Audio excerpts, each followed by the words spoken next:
그 주제가 자화상, 내가 누구인가 하는 자화상에 대한 시를 한 번씩 써보자 그랬습니다. 사실 우리가 평생 사는 이유가 뭡니까? 내가 누구인가 이런 질문을 하면서 살지 않습니까? 그렇다면 내가 누구인가 이걸 한번 시로 표현해 볼 만하죠. 그래서 자화상은 한 번쯤 시인이면 자기 자신에 대해서 써보는 것 좋습니다. 그래서 오늘 그 자화상에 대한 작품을 이렇게 보도록 하겠는데, 먼저 그 몇 사람 것을 제가 골라봤습니다. 요걸 보고 여러분들 작품을 또 간단히 이렇게 보도록 하겠습니다. 먼저 그 서정주의 자화상이라는 작품이 있는데, 이거 한번 낭송할까요? 이호 회장님 한번 하세요. 네. 자화상 서정주. 애비는 종이었다. 밤이 깊어도 오지 않았다. 팥뿌리같이 늙은 할머니와 대추꽃이 한 주 서 있을 뿐이었다. 봄에는 달을 두고 풋살구가 하나만 먹고 싶다 했으나 흙으로 바람 격한 푸른불 밑에 홍투비 까만 애미의 아들 한국 가보년이라든가 바다에 나가서는 돌아오지 않는다 하는 할아버지의 수많은 머리털과 그 커다란 눈이 나를 닮았다 한다. 23해 동안 나를 키우는 건 카다리 바람이다. 세상은 가도 부끄럽지만 하더더라. 어떤 이는 내 눈에서 지인을 입고 가고, 어떤 이는 내 입에서 천치를 입고 가나 나는 아무것도 뉘우치진 않는다. 환란이 타오오는 어느 아침에도 이마 위에 얽힌 시의 이슬에도 예스는 몇 방울의 피가 언제나 섞여 있어 벼시거나 그늘이거나 흙바닥 늘어뜨린 병든 쑥향마냥 헐떡거리며 나는 왔다. 네, 좋습니다. 우리가 그 문학사에서 자화상의 시를 뭐 예를 들어보자 하면은 단골처럼 나오는 게 서정주의 자화상, 윤동주의 자화상입니다. 그러니까 물론 지금 생각하면 옛날 그 오래된 것이긴 하지만 그래도 두 사람 다 우리가 알아주는 유명한 시인들인데, 도대체 그 사람들이 쓴 자화상의 시는 어떤 것이었을까? 그 서정주의 시에서 가장 우리가 인상 깊게 그래도 매력을 주는, 충격을 주는 그런 것은 첫 줄입니다. 애비는 종이었다. 이게 그냥 막연하게 쓴 소리가 아닙니다. 실제 자기 아버지가 종이었어요. 그 유명한 그 김성수, 고대 세운 김성수, 그 가문의 머슴살이었다고 그래요. 그리고 애비는 종이었다. 그러니까 자기 어린 시절의 처지를 솔직하게, 여러분들 우리 아버지가 훌륭했으면 당연히 뭐 쓸 수 있겠지만 우리 아버지는 머슴이었다. 이거 쓸 수 있는 말입니까? 그러니까 서정주 씨의 매력이었어요. 젊은 시절 서정주 씨의 매력. 애미는 종이었다. 밤이 깊어도 오지 않았다. 내 머슴살이 하는 사람이 뭐 자기 집에 매일 오겠어요? 팥뿌리같이 늙은 할머니와 늙은 할머니를 팥뿌리라는 비유로 했죠. 대추꽃이 한 주 서 있을 뿐이었다. 자기 집의 모습입니다. 어미는 달을 두고 풋살과 꼭 하나 먹고 싶다 했으나 달을 두고 풋살과 먹고, 이게 뭔 소리죠? 달을 두고 달거리 그 뭐예요? 뭐 임신입니다. 엄마는 임신해서 그 임신은 임신독 있지 않습니까? 풋살고 꼭 하나를 먹고 싶다 하였으나 하니까 그 하나 제대로 먹지 못했어요. 집은 어떤 집이냐? 흙으로 바람펴간 호롱불 밑에 손톱이 까만 에미의 아들. 나는 그랬어요. 아주 그 옛날 어린 시절 왜 어렸을 때 보면 손톱에 까만 그 끼어 있지 않습니까? 그런데 가보년이라든가 바다에 나가서는 돌아오지 않는다 하는 외할아버지 가보년이 딱 나와요. 그러니까 비록 뭐 아버지가 머슴살이지만 할아버지는 가보년 동학난의 의인으로 살았다는 얘기예요. 그러니까 그런 얘기를 또 간접적으로 비춰줬어요. 그래서 나는 어떠냐? 그 외할아버지 닮았다. 네, 술 많은 머리털과 그 커다란 눈이 나를 닮았다 한다 해가지고 나는 비록 정의 아들이지만 그래도 독립투사 그 농민 전쟁에 앞장섰던 할아버지의 모습을 닮은 사람이다. 뭐 이렇게 했습니다. 23해 동안 나를 키운 건 파라리 바람이다. 이 소리를 들어보니까 이 사람이 이 시를 쓰게 한대요. 23살. 그런데 23해 동안 나를 키우는 건 80%가 바람이었다. 내 이미지 좋죠? 은유입니다. 바람. 나를 이렇게 만든 것은 바람이었다. 바람이란 참으로 많은 뜻이 있지 않습니까? 고난도 있고 뭐 순환도 있고 역경도 있고 견디기 어려운 세파 이런 것들을 바람이라고 했죠. 그리고 어려운 세파를 얘기한 것입니다. 세상을 가다가도 부끄럽기만 하더라. 그래서 23살 내 나이 살려고 했지만 계속 부끄러운 것밖에 없어. 어떤 이는 내 눈에서 죄인을 읽고 갖고 죄인, 뭐 동학의 뭐 손자라든지 뭐 종놈의 자식이라든지 이런 거, 또는 어떤 이는 내 입에서 천치를 읽고가나 무식한 놈이라고. 그런데 나는 아무것도 뉘우치진 않으려다. 그런 것들에 대해서 나는 그렇게 죄의식을 가지 않겠다. 상당히 그 결의를 다지고 있죠. 찬란히 비오는 어느 아침에도, 그러니까 조금 뭐 밝은 날, 뭐 살만한 날일 수도 있겠죠. 이마위에 얹힌 시의 이슬에는 이마위에 얹힌 시, 그러니까 시인으로서의 자부심. 몇 방울의 피가 언제나 섞여 있어. 그 피가 무슨 피일까? 가난의 피, 고난의 피, 어린 시절의 피, 뭐 이런 것들의 피가 있었겠죠.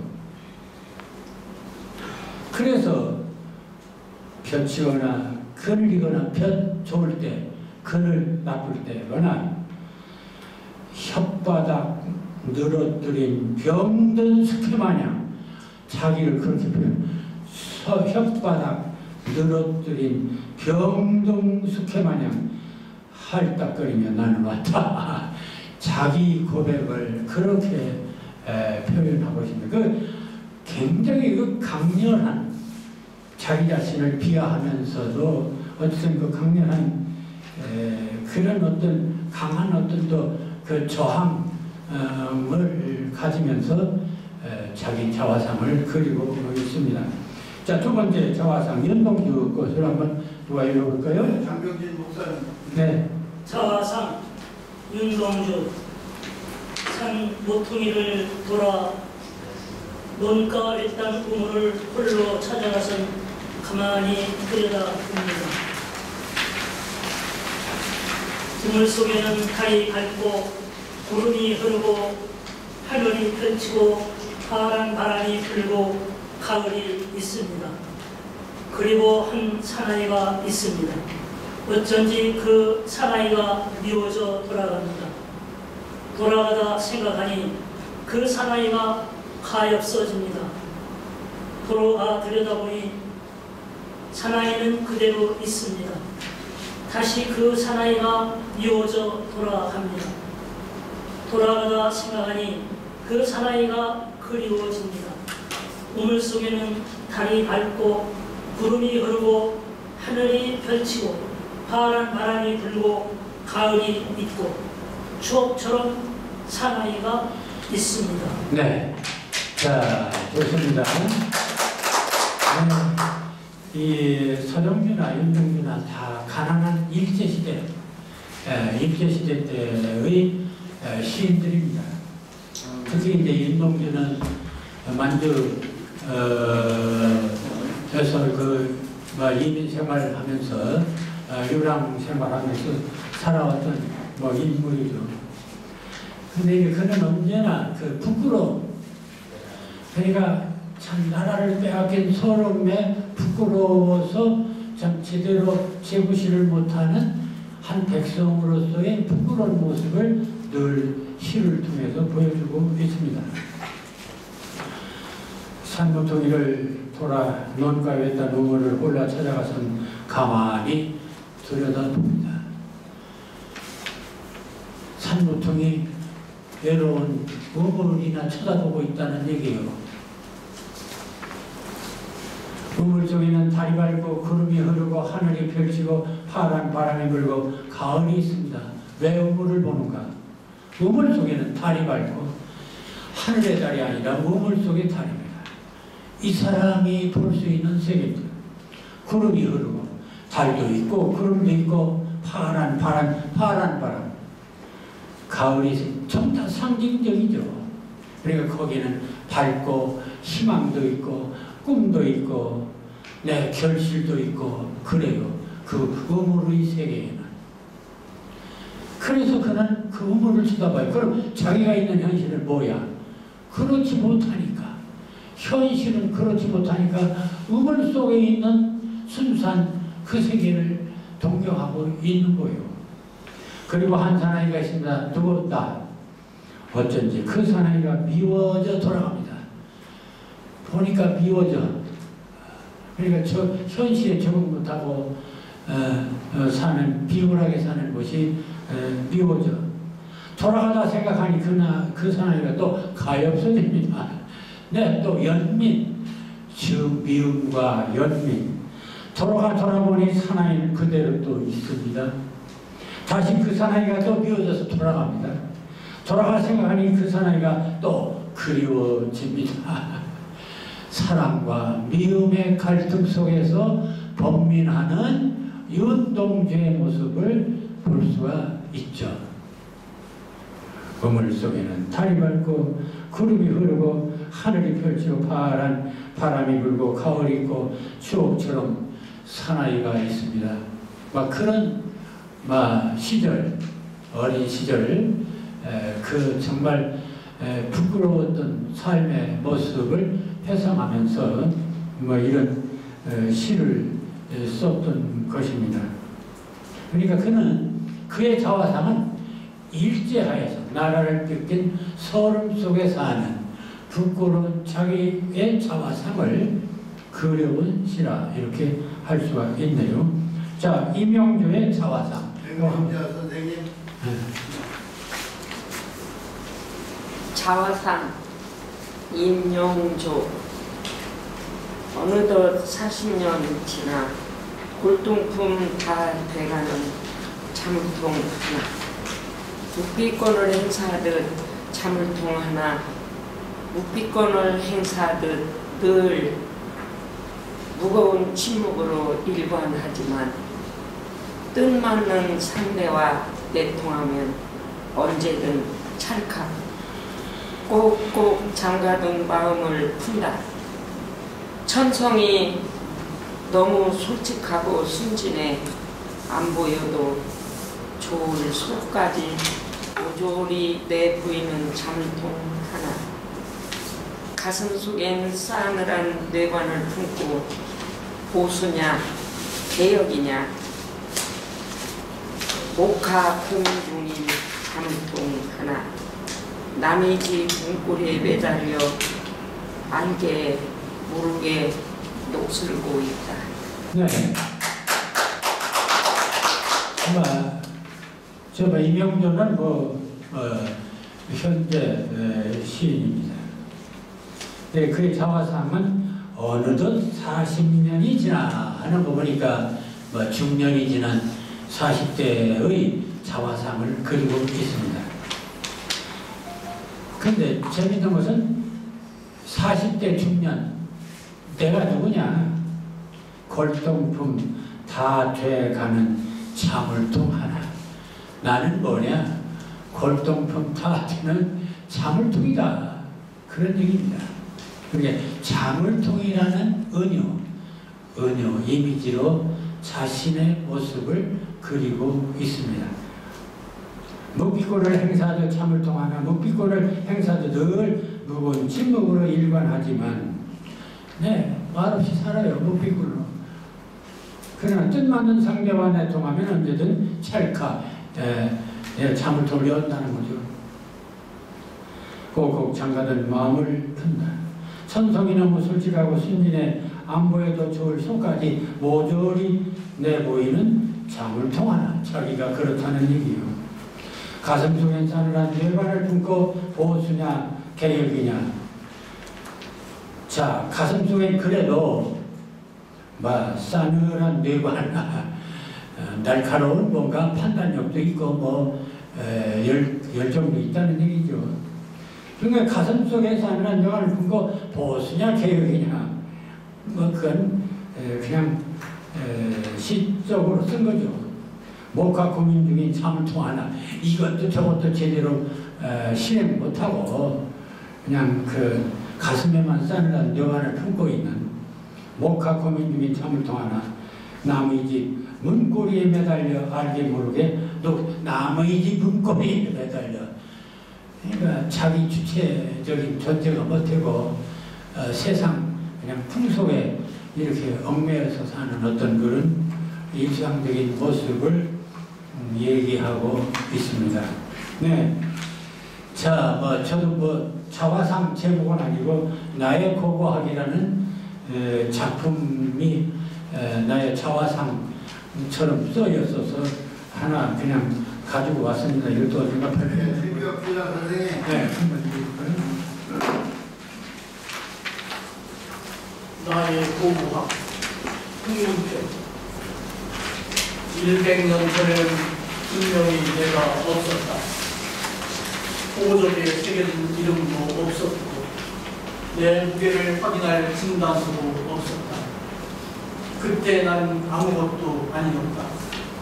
흥얼거림도 발자국에 이지러짐도 아닌 무명의 발취에 그저 흘러가는 구름이거나 가지 끝에 메어달린 바람이었다. 소나무 가지 사이로 눈짓을 주던 별빛이거나 오대주 할아버지 90돌에 따라오던 미역. 나의 호적은 1939년 2월 27일 오몬군 그날 아침 문설주에 걸린 아침이를 움켜잡고 나를 생산했다고 하지만 내 기억은 늦겨울 하늘에 걸린 아련한 새털을 부른다. 기록대로라면 이제 내 연대는 분명 70을 넘긴 분량인데도 이것저것 제하고 나면 아리한 명주실 한가라. 아직도 밤이면 내 이름 석자 허리춤에 매달고는 불안한 줄다리다. 네.